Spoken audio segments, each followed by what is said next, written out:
What's up sa inyo? Dami nagbabalik. Samahan nyo ako mag-travel dito sa Minecraft. Alam nyo kung bakit?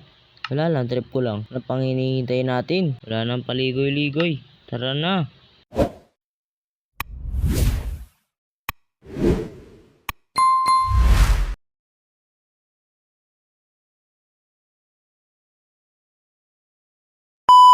Dito sinimulan ko na kumuha ng puno. Parang ang bilis gumabi. Kaya naman nag-iisip ako ng diskarte kung anong gagawin ko. Kasi syempre mamamatay tayo sa zombie. Wala pa tayong laban dun. Kumuha lang tayo nito ng kumuha. Dito isang piraso pa lang kinukuha ko pero wala na, paggabi na. Kaya naman binadali ko na talaga to kunin. Gagawin, bilis naman magdilim.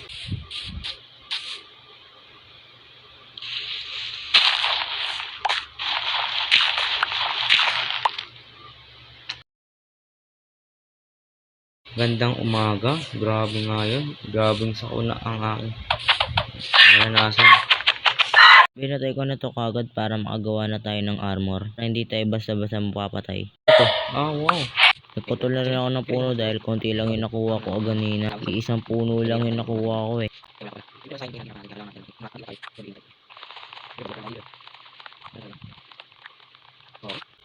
Kinrafting ko na rin dito yung mga nakuha kong gamit. Medyo nahihirapan pa nga ako kasi baguhan pa ako dito. Pero kahit gano'n, nagagawa ko pa rin naman. Kailangan ko din itong stick, ganyan.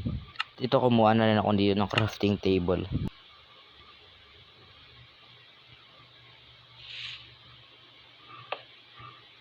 At pagkatapos kong kumuha ng mga tools, naganap na rin ako ng mga animals para makatay na natin yung mga yan.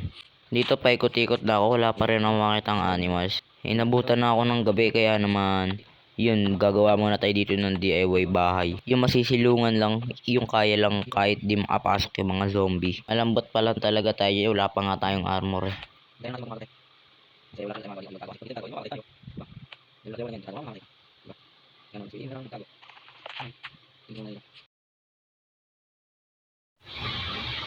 Grabe. Tagal ko naghintay ah.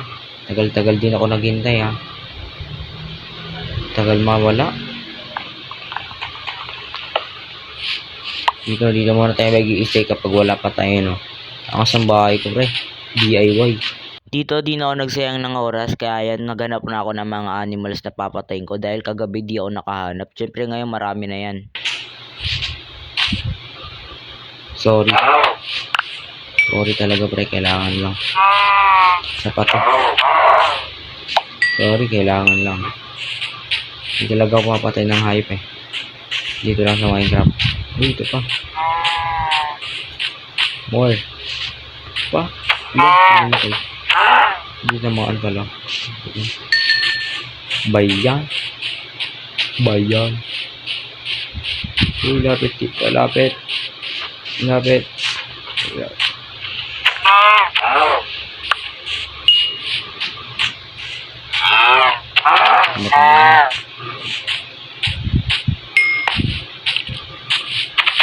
Huwag tayo lumayo, baka maligaw tayo. Dito iniisip ko kung gagala na ba ako o mag-i-stay muna ako dun sa bahay na ginawa ko. Pero mas inisip ko talaga na gumala na lang muna. Kasi ayun talaga yung mission natin dito eh. Okay. Uy, manok ba to? Sabi niya. Naririnig ako eh.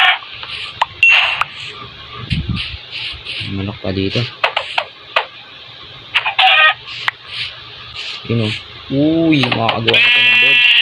Kaso nga lang, iba yung kulay. Ba yan? Nilalag pa ako.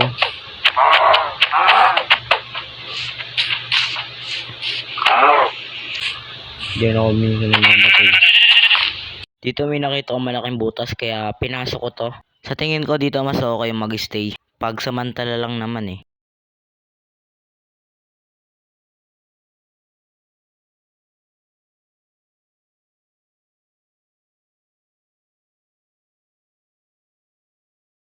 At napansin ko paggabi na kaya nilagyan ko ng harang baka makapasok pa yung mga zombie dito eh.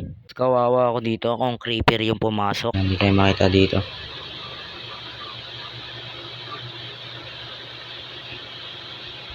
Sabi ko na kaya hindi na ako makakabalik, dinala ko na agad eh.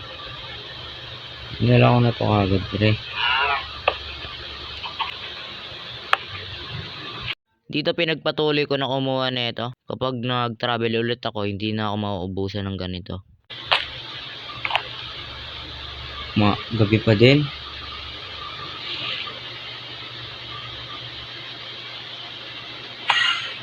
Oo, ano yun? Alam ko yun ah. Parang ayun nagte-teleport ah. Nalagay tayo dito. Nang hindi mapasok.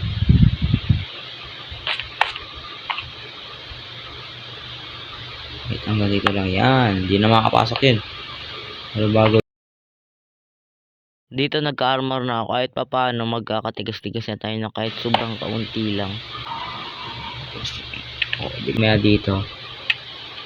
Sulit. Nagtataka ko kung bakit day 5 kagad. Nagloko yung isa kong nire-record. Dun sa nag-stay ako dun sa kuweba. Hindi ko naman alam na biglang magloloko kaya naman yun.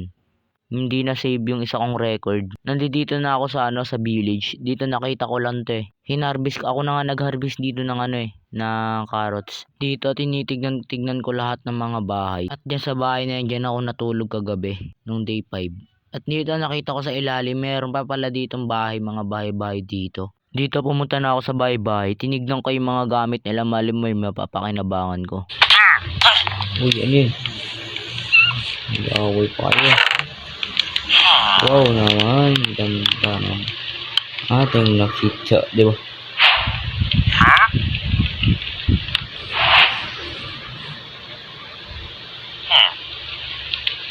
Dito tayo gumawa ng portal.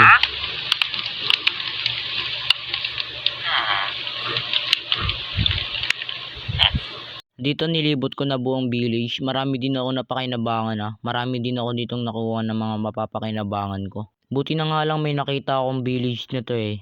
Kung hindi dahil dito sa lugar na to, siguro pulubi pa rin ako, wala pa rin akong mga pagkain na ganito. Kaya naman dito, nilibot ko talaga to para wala akong maiwan. Dito, pagtingin ko sa ibang mga bahay, parang wala rin mga gamit yung iba eh. Pero gagi napuno yung gamit ko Punong-puno yung inventory ko, lalo na mga pagkain.